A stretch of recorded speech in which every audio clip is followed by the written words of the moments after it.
Thunderbolts, the new MCU movie that came out this week, does it deserve to be on the Wheaties box? Or does it deserve to be in a brown paper bag in the trash? Let's find out.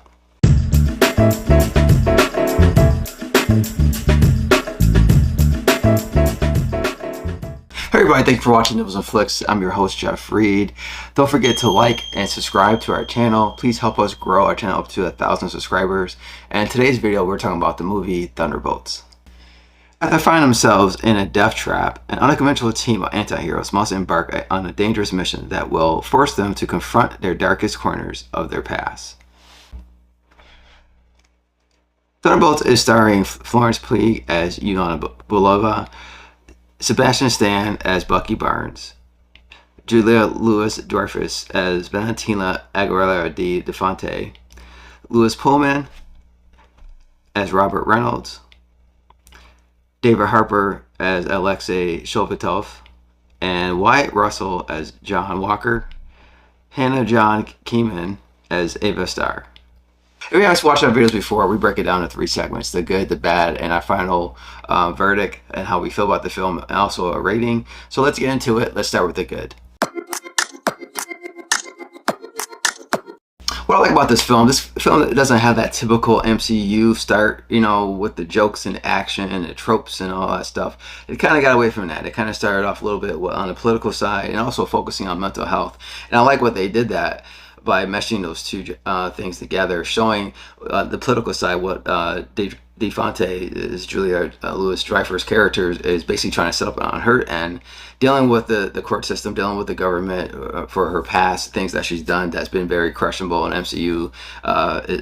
Basically just showing what the government is now is like focusing on her to see if she's the kind of person that needs to be in her job or not. Should she hold this position, or she's gonna be doing some, crazy stuff on the side? And I like that. And also focus on the other side of the characters of this film, the main characters in the film, and all the mental health that they were going through, all the depression, their anxiety, their sadness, the things that they lost in their family. They lost in their life, they lost family members, they lost their job. Do they like what they do? Are they depressed? All the things that they've done in the past. How is it affecting them as a person? How is it affecting the people around them? And I like that, how they use that and actually make you feel for these characters. They don't make you like them. They just let you know that, hey, these people did horrible stuff, but they do enough to make you say, hey, when we get to the nitty-gritty of this film and the action, I'm actually going to care about these characters more, because we're seeing how these characters are being developed up first. And I actually like how they did that. Also, I felt like it was a little more of a Black Widow sequel. Like I said, they focus a lot on Yelena Belova, character that's played by Florence Pugh, and I think that they did that.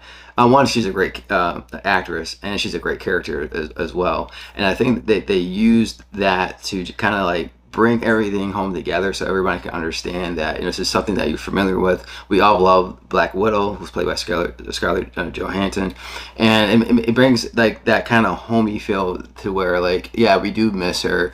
We've seen the effects of how she, her death is affecting everybody in her family now, and I thought that was a good way to portray Yelena Belova's character in this film, just showing that even though she knows what kind of Black Widow she is, and all the horrible things she has done, she still is like stuck in the past of like missing her sister and not really having that family dynamic that she had, that sister bond with when it comes to Scarlett Johansson, Black Widow. And I absolutely like that part of her character a lot. Another thing I like about the film is how they used the bickering, and how they use, like, these people don't like each other at first. These characters don't like each other at all, and I actually really love that. How they show them like gradually like figuring out that they want to kill each other first because they're an assignment. Then they get to the point where, like, hey, we're all an assignment here. We need to like stick together here. And I like how they use what was the situation that they were going on in the film to actually bring them into a fold, into a team, showing that first they hated each other, and then gradually show them, like, you know what, you're not a bad person, you were an assignment, but now we know that we're dealing with something else more seriously, and we're trying to deal with somebody who's trying to get rid of us. We need to work together. And I like how they slowly become like a bonding team. You can still kind of see they don't like each other. Even at the end of the film, you can tell that they just tolerating each other basically, but that level of respect is there, and I thought that was a great transition of showing at first how they couldn't stand each other, and basically they were their assignment to kill each other off, and then you see them at the end of the film where they're, like I said, they're still not buddies, but they're dealing with each other, but they respect each other at the same time, and I actually like that. Now when it comes to like individual characters, the one, like I said before, Yana Belova was fantastic in this film. I think Florence Pugh played her great. She always does a great job. Whatever film she does, she does absolutely amazing. But I love the chemistry between her and David Harbour's character, the Red Guardian, and we just let's see that father-daughter dynamic between them. And you know, even though they have not been in their lives currently as much as they want to like to, you can see where that love and that passion for each other is there. And every time Dave Harbour is on the screen, he steals the show. He's absolutely fun watching him playing the Red Guardian. He's fun watching him playing anything, but it seems like every movie or every TV show he's on, when he's on screen, he just completely takes over the whole entire scene, and just like you just there for the ride with him, because he's absolutely phenomenal in every segment of this film that he's in. And I think that's what made, like I said, developing the character, especially Yana Belova's character, even more. It was that love that he had for his daughter, and just trying to mentor her, to let her know, yes, we have been together for a long time. We've gone through all our grievances and losses differently. You know, I haven't been the best dad, but I'm here now, and I want to be the best dad for you. But you see that they still love each other, and they work with each other throughout this film, and it makes it great because, you know, Belova is kind of like, oh my God, it's my dad, Jesus, please don't embarrass me, blah, blah, blah. And that was like the cool thing about them, that they had like that great family dynamic. But, you know, first she's embarrassed with them, then she's like, you know, you're embarrassing me, Dad, but I love you, and this is great that you're here helping me out, and you're making me a better person. So I absolutely love everything that they did with David Harbour in this film. Sebastian Stan as Bucky Barnes is always great. You know, it doesn't matter what he's in, TV show or whatever. You know, he always plays a character very well. And this time, Bucky Barnes is kind of playing like the mentor now. Like, you know, he's not trying to be the leader of the group. He does do like a speech in the film that kind of brings the team together and want them to do this mission together and actually complete the mission. Is very like a strong message saying, hey, look, you know, I've been through what you've been through.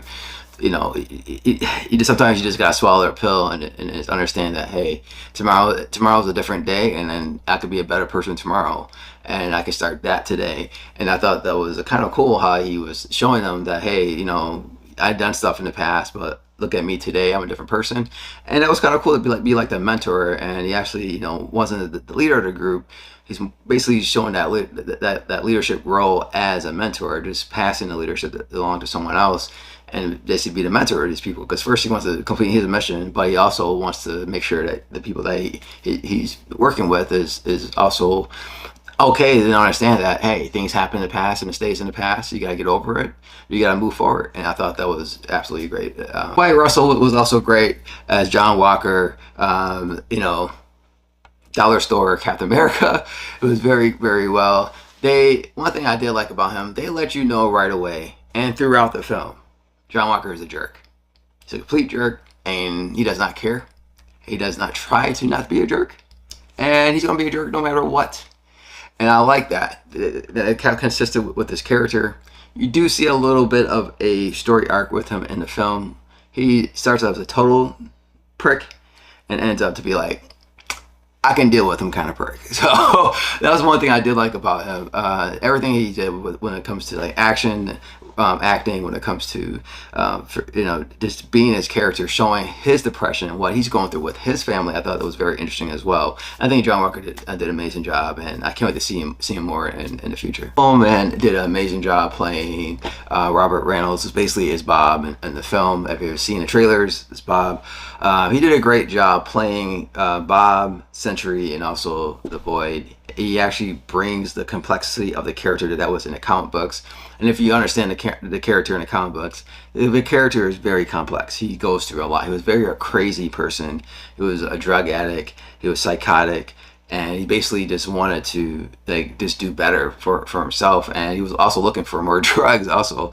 And I kind of like, they didn't really rip everything completely from the comic book as Orange Story, but it was pretty darn close. And I like how they did the complexity. And like I said, Lewis Pullman did a great job showing how complex his character is, showing him that he goes through a lot. Like, yes, he knows his issues, he understands his issues, he doesn't want to be with anyone else, he wants to be alone, he's depressed, he has anxiety, he goes through a lot because he knows what's wrong with him.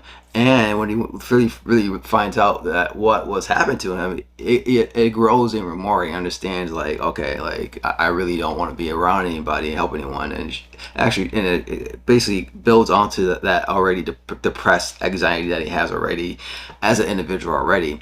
And I think Pullman does a great job. This basically blending all of those together to make it into a great character when it comes to the Century. And also with the Void, he does a great job with the Void. Well, the Void is basically the darkest side of Bob, and he brings that out very well. And I thought he did a fantastic job playing this character, and I like to see what they do with him in the near future. Like I said, this movie feels like an MCU movie. It does feel that way. It does have the MCU tropes, the humor, stuff like that.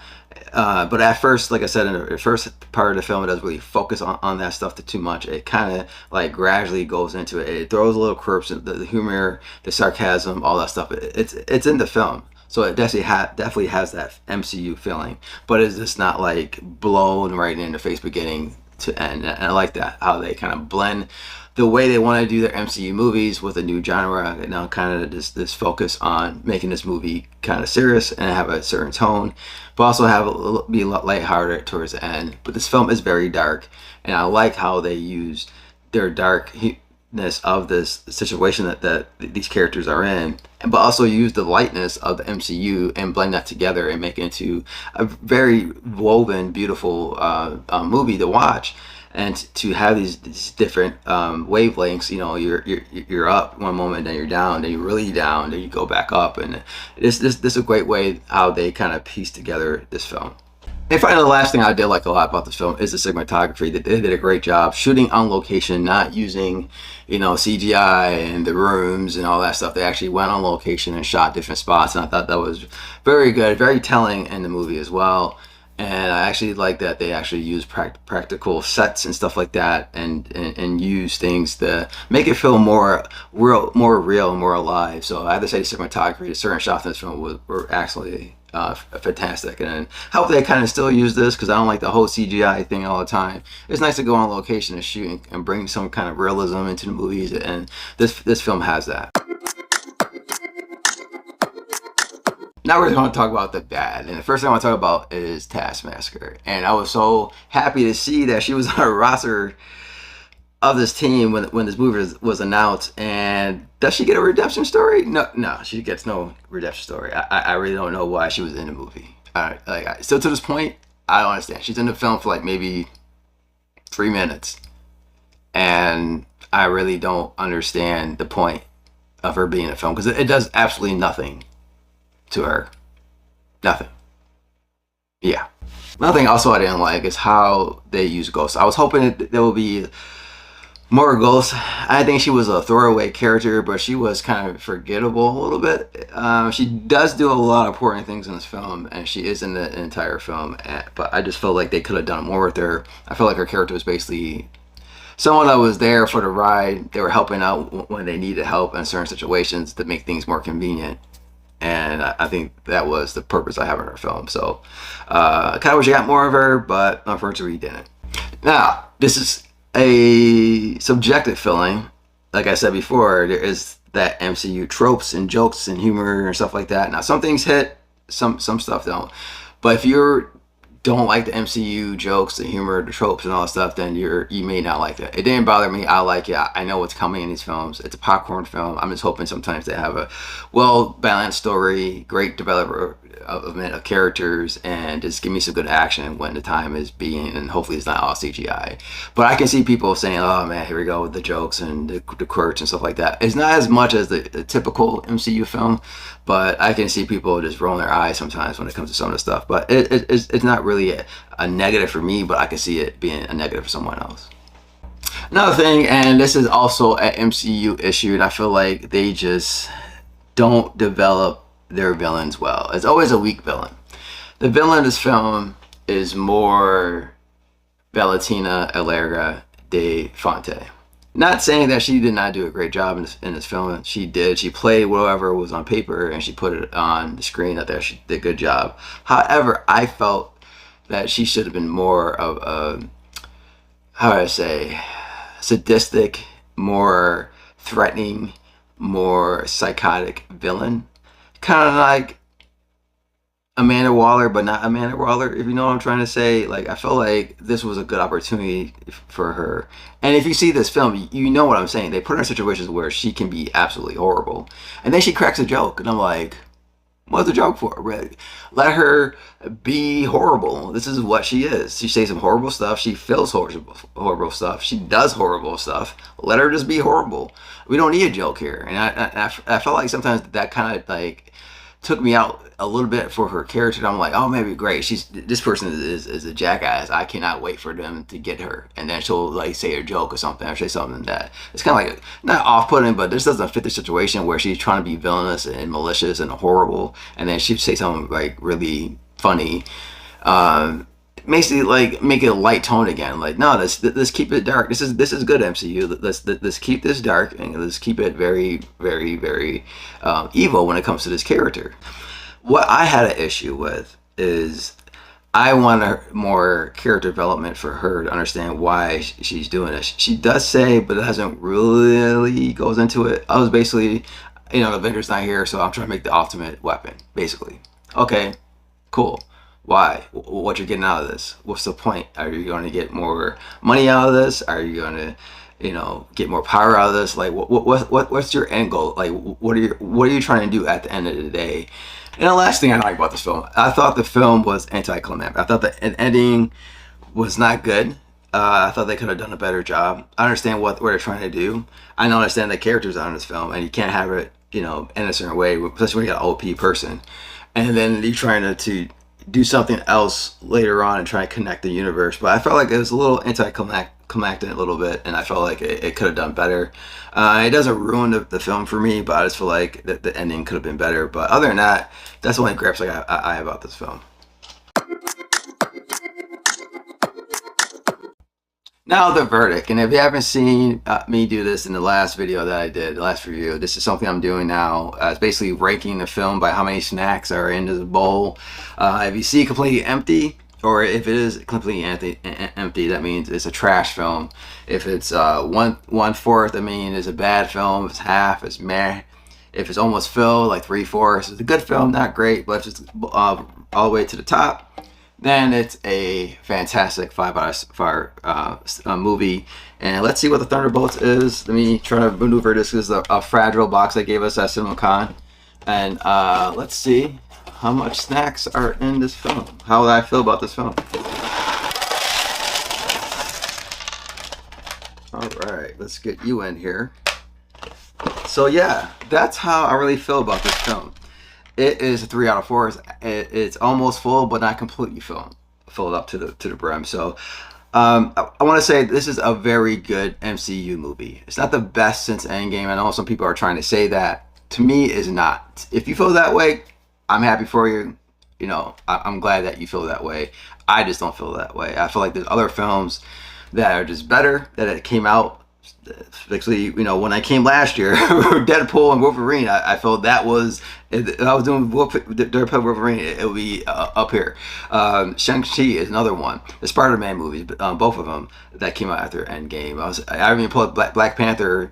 Yeah, actually, no, I'll put Black Panther in this kind of the same thing. It's not 5-star, but I want to say this is like the best MCU movie since Endgame. But it's a very good film. It has all the MCU tropes, all the jokes and humor, the action that you want, and also brings elements of, like I said, it has some kind of political thriller to it. Also, it shows a different side, like a dark side of characters that I actually like that. Like Disney was not afraid, Marvel was not afraid to show darkness and depression, anxiety, talking about suicide, talking about drinking, drugs, all that stuff. They brought it in this film, so that is what I liked, and I think that's what if they can continue doing stuff like this, making their movies feel different, I think the better this products that coming out from Marvel Studios is going to be. Like I said, the action was good in this film. I feel like all the action in this film was actually great. And that's something that I didn't talk about the good, but I feel like I need to, because we usually know MCU make good action in their films, so that's why I didn't really talk about it, because we know they do a great job of doing that. We also know they have issues when it comes to the characters, especially the villains. When it comes to they're not always developed, but they did a good job developing this one. A majority all their characters except the villain, I feel like they could have done a better job when it comes to understanding where DeFonte really wanted to do, why she was doing this, the whole purpose of her plan. Keeping her in the dark, don't add any light to her, or when it comes to her dialogue, I felt like that kind of hurt her a little bit. But she was also a good character to watch as well. It was something that I kind of wish they kind of stayed away from when it comes to the light of our character. Just keep her completely dark, so we understand that this person that we're dealing with is not running a group here. Is very dangerous, and we need to keep an eye on this person. And I felt like they kind of made that more light, to where it's kind of like, yeah, do we have to? Yeah, we know she's bad, but it's not like she's Amanda Waller. You know what I'm saying? I feel like they could have had the opportunity to do that. The anticlimactic of the ending, I did not like. However, I understand what they're trying to do to push the story along as well. So, like I said before, I didn't like the ending. I like how it ended, but I understand the way they did it. And the characters they have in this film, they had to do it that way in order to push the story along. So that didn't bother me as well. Like I said, this is a good MCU movie. It's not great, but it's very fun to watch. And I'm excited to see what they're going to do in Fantastic Four. I'm excited what they're going to do in the next Avenger films, and whatever movies they still have on the slate that has not been announced yet. And we don't know what it is. We haven't heard any secret shootings or anything. So we'll see if they still keep those dates. But overall, this is a good film. So if you really want to see Thunderbolts and you're excited about the MCU and the future of MCU, this is a good movie to see. Give you more confidence about the MCU. I want to say is back at. Let's see what Fantastic Four and what the Avenger movies do. Then we can say it's good or it's back. But till then, I think now what they're doing, they had 2 out of their 3 last films that was actually performed well by the critics and also by the fans, and that was Deadpool, Wolverine. Firstly, Captain America: Brave New World was not all that good. However, this film picks up the slate to where we're like, okay, this is good MCU quality product here. So let's see what they do in the next film. And thank you for watching our film. Like I said before, please like our video and subscribe. Help us get to 1,000 subscribers. Push our channel along so we can keep growing and give you some good stuff and goodies. And I'll see you in the next video, and I'm going to eat some snacks. Take care. Goodbye. See you next video.